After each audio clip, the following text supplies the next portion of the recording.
Бүгінгі тыңдайтын ертегі ақымақ қасқыр. Өрісте жайылып жүрген қойдың ішінен бір арық қой жалғыз бөлініп қала беріпті. Қалың шидің арасынан бір қасқыр шыға келіп: сүйген асым, қайдан жүрсің? Іздегенде мұндайды кездестіре алмас едім. Бұйырған дәмге сөз жоқ, енді сені жеймін, дейді. Қой: жейтін болсаң, ажалым жеткен екен, бірақ өзіңде мал танығыш едің ғой. Қарны қампиған, аузында бір тісі жоқ, бір асым еті жоқ, тұла бойы шандыр, мені қайтесің, мені босат, қоралы қойға қайтайын, семіз қой әкеліп алдыңа тартайын. Жылы жұмсақты сен жемегенде кім жейді, дейді.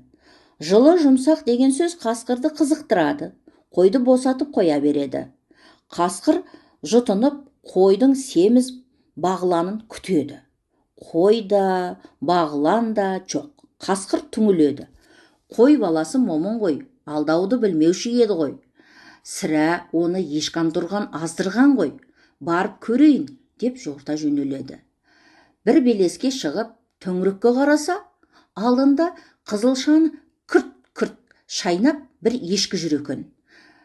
Көп қой да, қойшы да алыста екен. Іздегенім сен едің, деп қасқыр ешкіге бас салады.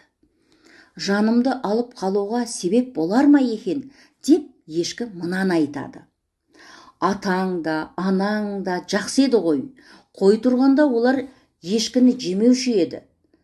Мен қарапайым ешкі емеспін, тойда билеп, торқа киген ешкімін, деп содырлатады. Ешкі билейді дегенді естіген емеспін. Ондай өнерің болса көрсет, дейді қасқыр. Ешкі: ендеше көз аудармай, аяғыма қара да тұр.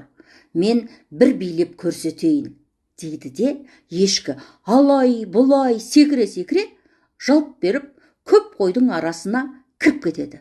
Сол арада қойшы да келіп, ешкі аман құтылады.